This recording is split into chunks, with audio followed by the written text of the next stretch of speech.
আল্লাহ তাআলা কুরআনুল কারীমে বললেন, ওয়ালিল্লাযীনা কাফারু বিরাব্বিহিম আযাবু জাহান্নাম ওয়া বিসাল মাসীর। যেই বান্দাগুলো আমি আল্লাহ তাআলার গোলামি করবে না, যেই বান্দাগুলো আমি আল্লাহ তাআলার ইবাদত করবে না, যেই বান্দাগুলো আমি আল্লাহ তাআলার বিরোধিতা করবে, যেই বান্দাগুলো নেতার পিছনে ঘুরে বেড়াবে, আমি মালিকের আনুগত্য করবে না, যেই বান্দাগুলো নেতার পিছনে ঘুরতে গিয়ে আমি মালিককে ভুলে যাবে, যেই বান্দাগুলো আমি আল্লাহ তাআলার উপর সন্তুষ্টি হবে না, আল্লাহ তাআলা বললেন ওয়ালিল্লাযীনা কাফারু বিরাব্বিহিম আযাবু জাহান্নাম।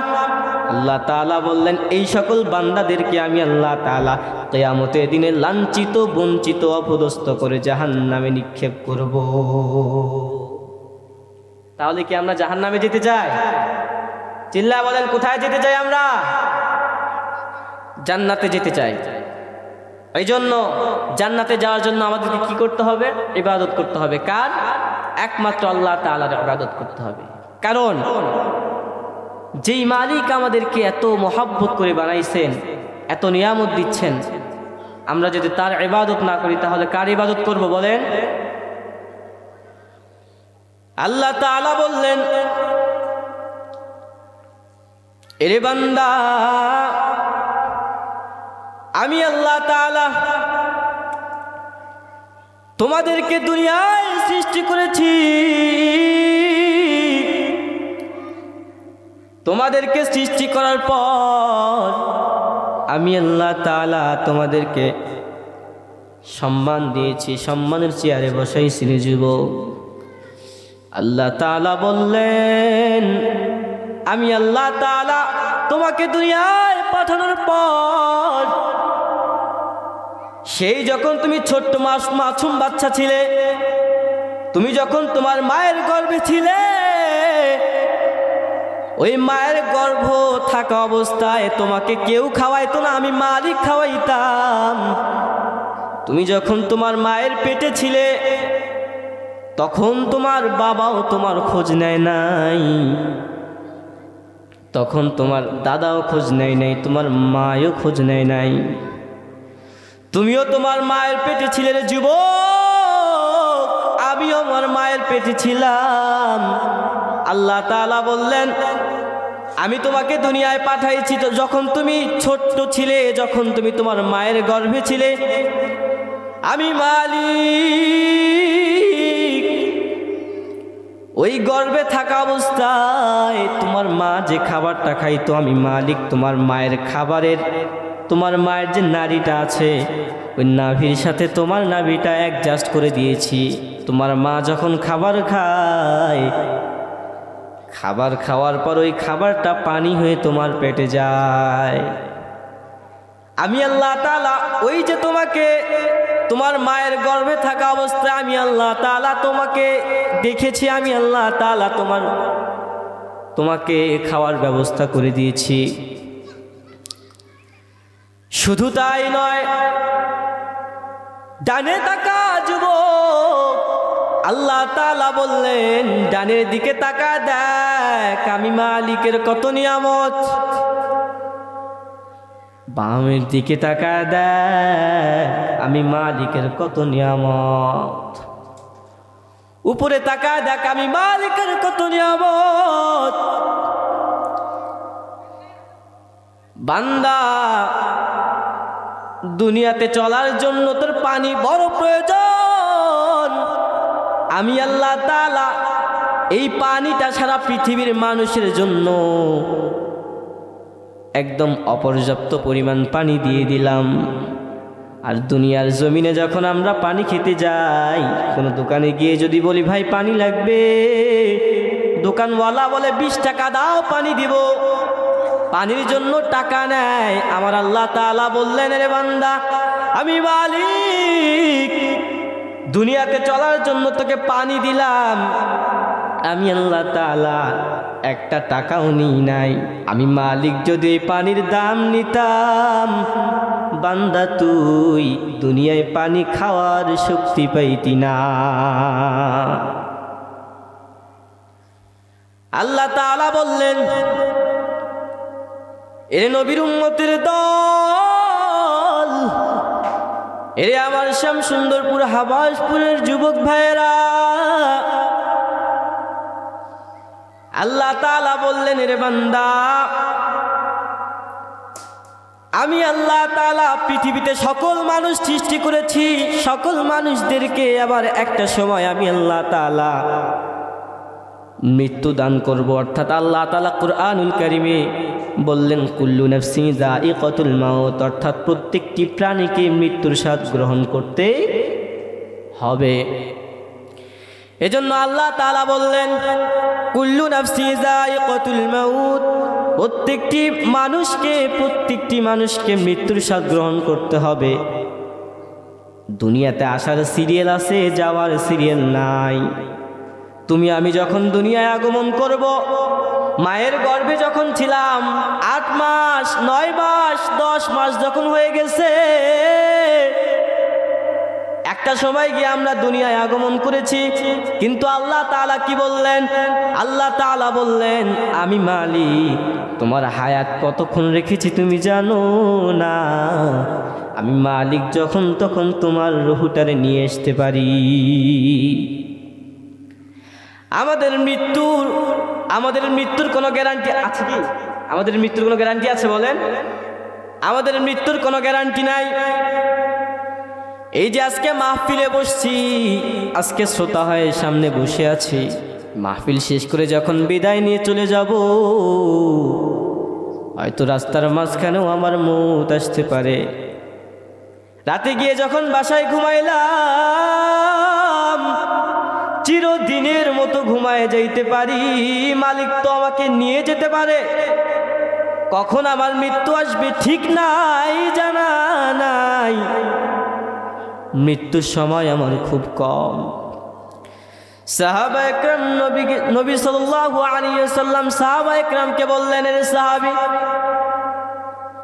তোমরা কি জানো মৃত্যু তোমাদের কত কাছে? তোমরা কি মৃত্যুকে উপলব্ধি করতে পারো কিনা? সাহাবী বললেন, ইয়া রাসূলুল্লাহ,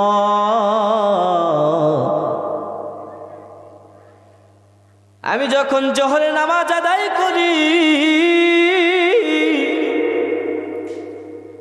আমি চিন্তা করি আমি কি আসরের নামাজ আদায় করতে পারবো কিনা। আমি যখন আসরের নামাজ আদায় করি, আমি চিন্তা করি আমি মাগরিবের নামাজ আদায় করতে পারবো কিনা। কখন জানি আজরাইল আমার সামনে হাজির হয়ে যায়। আর একজন সাহাবী বললেন, ইয়া রাসূলুল্লাহ, আমি যখন আসরের নামাজ আদায় করার পর আমি বিভ্রান্ত হয়ে যাই। আমি চিন্তা করি, এই যে আমি আসরের নামাজ আদায় করলাম, আমি কি মাগরিবের নামাজ আদায় করতে পারবো কিনা। আর একজন সাহাবী বললেন, ইয়া রাসূলুল্লাহ, আমি যখন মাগরিবের নামাজ আদায় করি, আমি চিন্তায় পড়ে যাই, এই যে আমি মাগরিবের নামাজ আদায় করলাম, আমি ইশার নামাজ আদায় করতে পারবো কিনা। কখন জানি আজরাইল আমার সামনে হাজির হয়ে যায়। আর একজন সাহাবী বললেন, ইয়া রাসূলুল্লাহ, আমি যখন ইশার নামাজ আদায় করি, আমি চিন্তা করি যে ইশার নামাজ আদায় করলাম, আমি কি ফজর নামাজ আদায় করতে পারবো কিনা। কখন জানি আজরাইল আমার সামনে হাজির হয়ে যায়। জনাবে রাসূলুল্লাহ সাল্লাল্লাহু আলাইহি ওয়াসাল্লাম বললেন, রে সাহাবী, তোমরা তো মৃত্যুকে অনেক দূরে থেকে দেখো, মৃত্যু তো অত দূরে নয়। সাহাবী বললেন, ইয়া রাসূলুল্লাহ, তাহলে মৃত্যু আরো কত কাছে? নবী আমার উত্তর দেয় যে মৃত্যু আরো অনেক কাছে। সাহাবী বললেন, হুজুর কেমন কাছে? নবী আমার ডাক দিয়ে বললেন, আরে সাহাবী, আমি নবী চিন্তা করি আমি যখন সালাত আদায় করার পর, আমি যখন ডান পাশে সালাম ফিরাই, আমি নবী চিন্তা করি এই যে আমি ডান পাশে সালাম ফিরাইলাম, আমি কি বাম পাশে সালাম ফিরাইতে পারবো কিনা। কখন জানি আজরাইল আমার সামনে হাজির হয়ে যায়। নবী আমার বললেন, রে সাহাবী, আমি চিন্তা করি ডান পাশে সালাম ফিরাইলাম, আমি কি বাম পাশে সালাম ফিরাইতে পারবো কিনা, কারণ আমার তো গ্যারান্টি নাই আমি কখন চলে যাব, কখন যে মালিক আজরাইল পাঠাইয়া আমার রুহটারে নিয়ে যায়। এরে আমার শ্যামসুন্দরপুর হাবাসপুরের যুবক ভাইরা, এরে আমার বাবা, এরে আমার বাবা যান, কখন জানি আপনার মৃত্যু হয়, কখন আপনার কাছে আজরাইল আসবে আপনি চিন্তাও করতে পারবেন না। এরে নবীর উম্মতের দল, এজন্য নবী আলাইহিস সালাতু ওয়াস সালাম বান্দাদেরকে বললেন, উম্মতদেরকে বললেন যে সব সময় বান্দা যেন মৃত্যু নিয়ে চিন্তা করে, ইবাদতে ব্যস্ত থাকে, কারণ বান্দার হাতে বেশি সময় নাই। আল্লাহ তাআলা যখন তখন আজরাইল পাঠাইয়া বান্দার রূহটারে নিয়ে যাইতে পারে। এরে নবীর উম্মতের দল, তাকায় দেখ পৃথিবীতে প্রতিনিয়ত কত পরিমাণ বিপদ, কত মানুষ রোড অ্যাক্সিডেন্টে চিরবিদায় নিয়ে চলে যায়, কত মানুষ ঘুমের ঘরে বিদায় নিয়ে চলে যায়, কত মানুষ নামাজরত অবস্থায় চিরবিদায় নিয়ে চলে যায়, কত মানুষ যখন জমিতে যখন কাজে ব্যস্ত থাকে, কৃষি কাজে ব্যস্ত থাকে, হঠাৎ করে বান্দার মৃত্যু হয়ে যায়, বান্দা নিজেও কল্পনা করতে পারে না। আল্লাহ তাআলা আমাদেরকে এত নিয়ামত দান করলেন, আল্লাহ তাআলা আমাদেরকে এত মহব্বত করিয়া দুনিয়াতে সৃষ্টি করলেন, আল্লাহ তাআলা এত মহব্বত করিয়া সম্মানের চেয়ারে বসাইলেন। রে যুবক, আজকে তাকায় দেখ সেই মালিকের বিরোধিতা করা হয়। তাকায় দেখো রে যুবক, যেই মালিক এত মহব্বত করিয়া সম্মানের চেয়ারে বসাইছেন, এত টাকার মালিক বানাইছেন, গাড়ির মালিক বানাইছেন,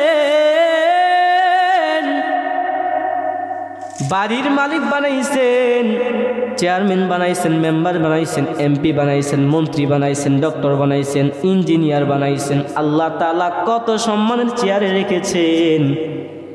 এরপরে বান্দা সেই মালিকের বিরোধিতা করে। আল্লাহ তাআলা ডেকে ডেকে বললেন, এরে বান্দা,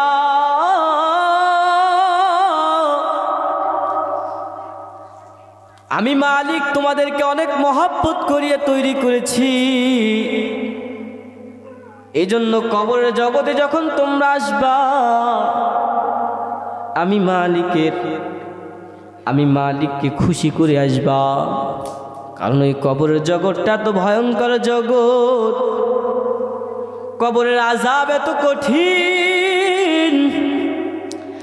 আম্মা জান আয়েশা রাদিয়াল্লাহু তাআলা আনহু একদিন দেখেন নবীজি সাল্লাল্লাহু আলাইহি ওয়াসাল্লাম ঘরের কোণে বসে কান্না করেন।